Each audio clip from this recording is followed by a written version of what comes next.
Welcome to Daddy's Pet Talk. Ikaw at ang pet mo, ang bida rito. Magandang umaga sa'yo. Magandang umaga po. Ako'y taus-pusong nagpapasalamat. Kayong pa lang nagpapasalamat ako. Dahil pinaunla mo talaga tong interview nito. Pwede bang ipakilala ang iyong sarili sa ating mga kapetok? Ako po si Ralph Vincent E. Velasco po ay 17 years old po ako at nag-aaral po ako sa University of the East po.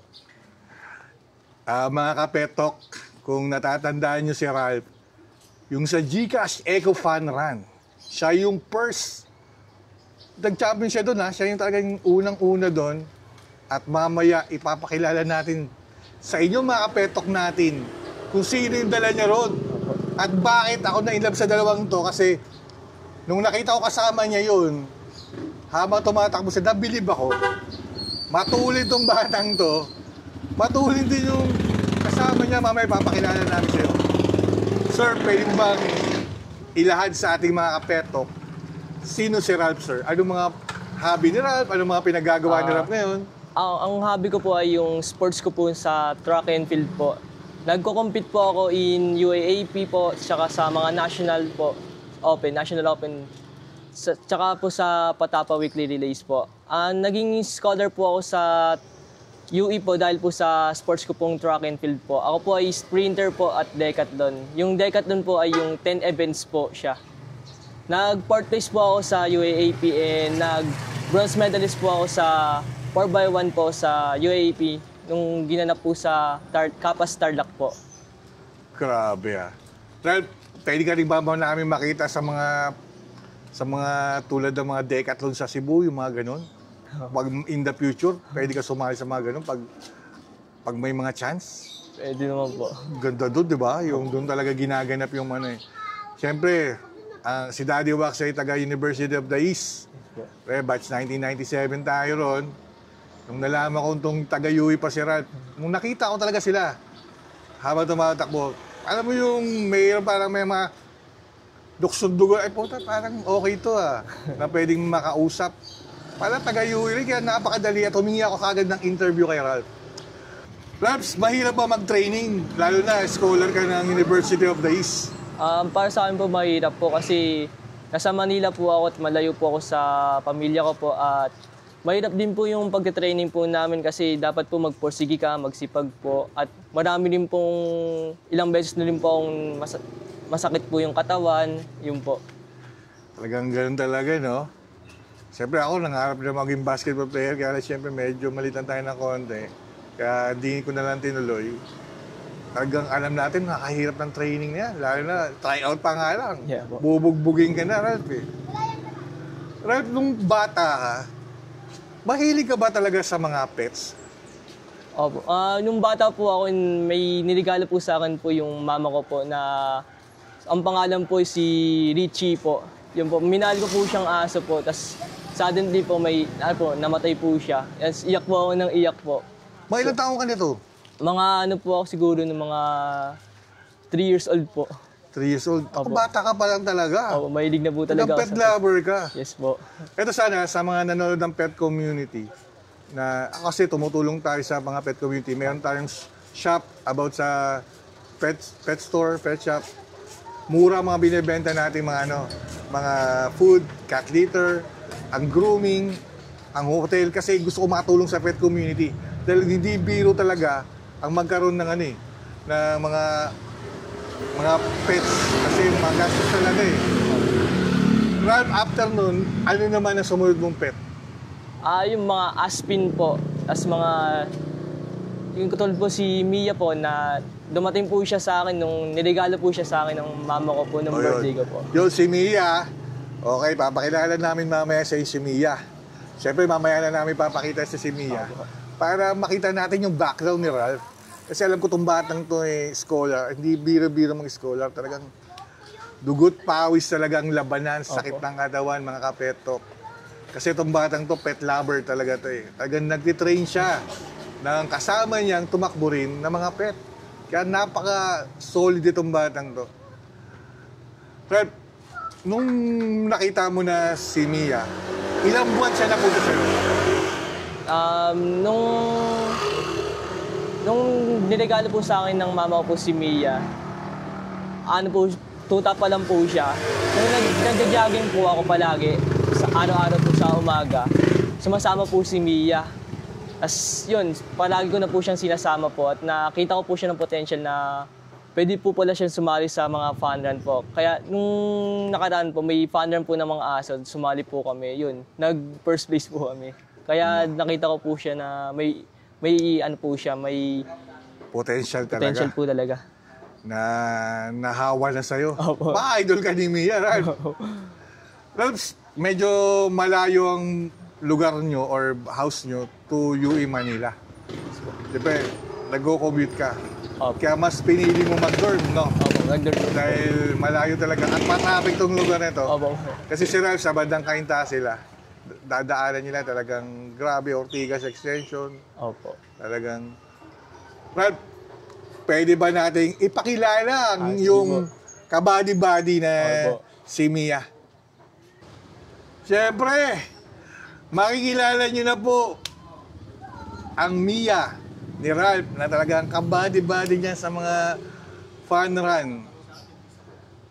Ralph, pwede mo bang tawagin si Mia? Sabi na. Yun o! Si Mia! Ito yung nanalo sa Gcash. Nung nakita ko Ralph kay ni nakita ko tulin mo na eh. Nung nakita ko dala mo, isang Aspin. Lalo akong nabilib. Ralph, ikwento mo ngayon si Mia. Ilang years na sa'yo si Mia ngayon? Nag-1 year na po siya nung December po. Binigay po siya sa akin ng mama ko po, birthday ko po. Mag-1 year pa lang yan? Opo, magwan. Laki ah. Nung, ibig sabihin, wala 11 months or 10 months pa lang siya nung nag-Ego, Opo, naging po. Gcash Ego Fun Run Yes kayo? po, yes. Pero matibay na agad si Mia. Opo. Sa kayo nagtitraining yung Mia rito? Sa park po dyan sa may Midtown po. Oh. Minsan po nag-road run po kami sa mga lugar po dito. Nag-road run po kami, kasama po siya. Nakita ko kasi yung bilis sa takbo na witness yun sa fun run ng Eco Run na yung takbo ninyo dahil hindi biro-biro yung mga tinalo nyo ron eh. Opo. Kumbaga, magagandang lahi rin ng mga breed. Yes po. Eh tayo naman, hindi naman tayo kung anong breed. Pantay-pantay tayo. Si Daddy Wax at ang Daddy's Pet Talk, pantay-pantay tumingin. Na-amaze lang ako dahil kay Mia. Na bata pa pala, tumakbo na kagad si Mia. Opo. Anong pinapakain mo kay Mia? Bakit ganyan kabilis tumakbo yan? Actually po, mga pagkain din po ng aso, tulad po ng mga gulay, ganun po. Tama, Kalabasa po, yun. Yun ang maganda rin. Yes po. Kasi hindi ko na pakainin lagi ng breast, chicken, or liver. Mas maganda may vegetable din eh. Opo. Kaya pala ganito kalakas si Mia. Ralph, anong masasabi mo kay Mia? As a pet mo na alam ko part of the family mo na yan eh. Masasabi ko po kay Mia is sobrang proud po ako sa kanya dahil sinasamahan niyo pa ako palagi sa mga journey po. Tas, sobrang saya ko po sa kanya dahil nanalo po siya. Yun po. Nung nanalo kayo at nakikita kayo ng mga tao, siyempre marami nag-approach sa inyo. Opo. Ano mga na-overwhelm ka ba o talagang na-starstruck sila dahil nakita nila talagang Aspin yung kasama mo lagi? Opo, na-starstruck po sila kasi Aspin po yung dinadala ko pong aso sa pagtatakbo po. Dahil yung mga kalaban po namin, tulad po ng mga Labrador, mga German Shepherd po, yun po, yung mga kalaban po namin. Kaya nga, talagang napakahusay. Yes po. Bago ka tumakbo, Ralph, at kasama mo si Mia, kunyari ang event, 2 days before, ano mga paghahandaan ninyo? Ang paghahanda po namin is yung pag-jogging po at speed workout po sa kanya. Pero po since po nung nasa dorm po ako, tas may laban po kami sa Saturday po kunyari, di ko po siya natitraining po. Kaya mahirap po sa kanya na di po siya mapag-training. Minsan po yung takbo niya po ay mabagal po. O kasi, Opo. alam ko lang bakit bumabagal siya, parang isa ka, di ba, athlete? Opo. Tulad mo, pag athlete siya, pag huminto ka sa ginagawa mo, Opo. pag napakain ka, tataba ka, bibigat ka, tatamarin ka na. Dapat talaga continuous yung workout at training, parang tao talaga. Dahil alam mo naman si Mia, ang trato mo sa kanila is part of the family mo talaga. Yes po. Yun, siyempre, nakita na natin si Mia kanina. Ngayon, may tinitrain na naman si Ralph. Yes po. Para makasama niya sa training. Ralph, pwede mo ba ipakilala ulit ang isa nating tinitrain mong pet mo? Ito po si Max po. Puppy pa lang po siya. Papi? Yes po. Mga ilang months pa lang to? Parang mga 2 months po yata. 2 months, laki rin no? Paano mo napunta sa'yo? Paano mo napunta at natadhana kayo ni Ano po siya, sa tito ko po siya. sa tito mo? Opo. Tapos pinapatrain sa'yo? Opo, kaya pa training po. Eh pag sa training at na-train niyan, sino kasama yung tatakbo? Ikaw pa rin? Opo. Paano mo nakuha yung pangalan niya? Sino ng tito mo? Paano niya nabigay kayo yung pangalan niyan? Parang sa ano po yata, sa may movie po sa Max. Max. Sa Max. Bali, ito yung pag-train mo sa tulad ng mga ganyang papi pa lang, ano mga training niya nung unang ginagawa mo? Ano lang po, jogging lang po. Jogging lang siya. Yes, po. Tapos di naman siya yung humihinto. Talagang nagpapasaway naman, gano'n. Nagpapasaway pa lang po. Kasi Tulad po bata siya pa ni to eh. Mia po. Dati po ganun din po yung ginagawa niya. Bata po pa si Max eh. Siyempre, yung experience mo sa pag-training, naibibigay mo sa dalawa eh, no? Opo. Kay Mia, kay Max. Kaya yung discipline eh, nabibilib rin ako sa'yo. As an athlete rin, Ralph, Yes po. na alam ko yung discipline na ginagawa mo. Yan no, si Max. Sana sa mga susunod ng fan run, makita natin sila. At makita nyo mga ka-pet talk si Max at si Ralph. Siyempre, alam nyo na ito talaga yung Aspen na pinagmamalaki natin yung mga yan na talagang part of the family ng mga pet community at mga for parents na gaya ni Ralph. Ralph, bali, sa mga dating na mga buwan, may mga paghahanda ba kayo? May mga sasalihan ba kayong fun run? Meron po sa May 25 po, pero di ko po alam kung ano pong mga event po. Pero ngayong this month po yata, parang 3 po yata. Tatlo. Opo.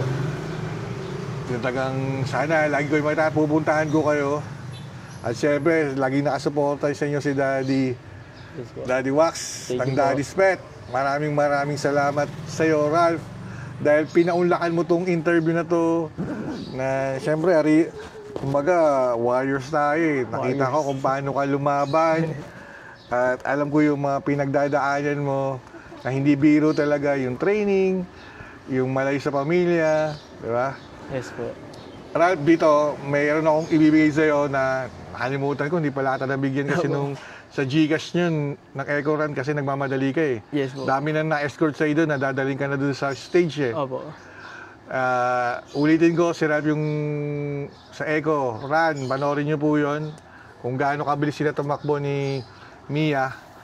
Ralph, eto, bibigyan kita nito ng Daddy's Pet Talk sticker. Sorry po. At siyempre, hindi lang isa, bibigyan pa kita ng dalawa kung meron kang pagbibigyan. Dahil, Ralph, nung pinost mo talaga yung nag-cut ka kasi sa TikTok mo eh. Opo. Nag-cut ka doon sa YouTube ko eh. Sumikat ba yun? Sumikat po. Tama. Ilang views din po yun. Kasi sa dami-dami doon na dapat uminterview sa'yo, yung parang ayoko magsalita ng na kung ano-ano. Parang na ano lang sila eh, parang hindi nila alam kung paano ka umpisahan na kausapin kasi nga andala mo si Mia. Opo. Eh tayo, di tayo natatakot. Siyempre, hindi naman makapal ang mukha natin. Kailangan natin interview. Yung number 1, siyempre. On the spot, habang hinihil kayo, interview kita kagad yung Ralph eh. Kasi ayokong pakawalan yung moment na yon, yung momentum mo na yon, na talagang mataas yung moral mo yun. Pagod ka, pero ang sarap, di ba, Ralph? Anong masasabi mo, Ralph, sa pangyayari na yon at ulitin natin, anong feeling? Sobrang saya po. Tas proud na proud po ako kay Mia. Kahit sobrang pagod po, naging worth it po lahat po. Naging worth it din po lahat ng mga trainings po namin, yun po. Wait yun. Ralph, alam ko kung ano man itong ginagawa ng Daddy Wax mo, ng Daddy's Pet, kung ano marating nito, na-monetize na naman na tayo. At ako, susundan kita hanggang gusto ko makita ko kayo sa Cebu, na lumalaban ng mga parang mga tunaran, mga, alam mo yung mga Ironman. Mali mo makita kita sa gano'n na parang Mateo Gudicelli. Na sana matulungan kita ng gano'n dahil susuportahan ko kayo ni Mia. Basta pag meron tayo, magsusuporta tayo. Opo. Nagpapasalamat ako, siyempre, naging, ano ka rin sa akin parang as a UE, as an athlete ka sa UE, na ano mo ako lalo ako na-idol kita, kasi hindi talaga biro yung kinagagawa mo Opo. Diba? Talagang alam ko kung gaano kahirap yan. Tapos, malayo sa pamilya talaga Ralph, ano mo naman masasabi mo sa ating mga pet community na mga nag-aalaga rin ng mga aspin or anumang breed na alam ko marami nag-idolize sa'yo rin ngayon Kasi as a 17 years old guy na athlete, nadadala mo, naibibigay mo yung pagka-discipline mo sa mga pets Anong mga masasabi mo? Masasabi ko po sa nila na alagaan po nila ng sobrang pagmamahal po ang kanilang mga alaga po at ituring po nilang isang pamilya po yung aso po nila. Yun po. Yun naman talaga, Ralph. Kaya ina-idolize talaga kita. Kasi yung paghihirap mo talaga, hindi yan biro-biro. Talagang saludo ako sa Ralph. Lalong-lalo na sa mga aspin mo. Na talagang part of the family mo na minamahal mo. Sa ating mga kapetok naman, na mga manonood, ano naman pwede mong sabihin sa kanila or i-advise sa mga petok natin dyan? Pwede ko pong i-advise po sa kanila na sama po nila po yung mga pets po nila sa pagtatakbo. Maday niyo din po, maging katulad niyo po ako. Yung Silmia po, yun po. Yan. Ralph, anong last message mo sa ating mga kapetok na nanonood na, alam mo naman tayo, organic tayo, Ralph Gusto natin, pet lover talaga yung manonood sa atin. Gusto kong targetin mga ibang bansa. Gusto ko yung pagmalaki. Ay gusto nung pagmalaki talaga ni Daddy Wax na gaya mo, na makita sa buong mundo. Kasi, ang mga tinatag ko lagi, pang FB page, pagdating sa YouTube channel ng Daddy's Pet Talk, talagang Amerika, UK, siyempre, Asia. Kasi pinagmamalaki ko tayo pa yung mga Pinoy Lalo na pag mga aspin. Etong aspin namin, eto minamahal natin, pare-parehas ang trato ng mga Pilipino. Last message sa ating mga petok. Please like and share, subscribe po sa Daddy's Pet Talk po. Supportahan niyo po siya dahil tumutulong po sila sa mga tulad ko po. Napa-viral niya po ako. Yun po. Maraming salamat po, Daddy Pets Talk. Hindi kita napa-viral, Ralph Yung lakas mo talaga nagpa-viral at lalong-lalo na si Mia Talagang grabe. Alam kong hingal yun. Ramdam na ramdam ko. Nakalimutan nga yata ang bigyan ng sticker Ralph, ako uli, nagpapasalamat. Hindi ako mangangako. Sabi nga ni Vico Soto, hindi ako mangangako. Pero gagawa kami. Maraming salamat, Ralph. Sa pag-unlock mo kay Daddy Wax at sa mga petok natin na manonood nito, maraming salamat. Maraming salamat. Thank you, Ralph. Mabuhay ka. At si Mia, sana makasama pa na matagal. At bata pa si Mia. Lagi mo kasama. Sa akin ni Mia, pag nandito ka sa bahay niyo sa Cainta, isama-sama para hindi siya tumaba at hindi siya hingalin. Maraming salamat, Ralph. Maraming salamat.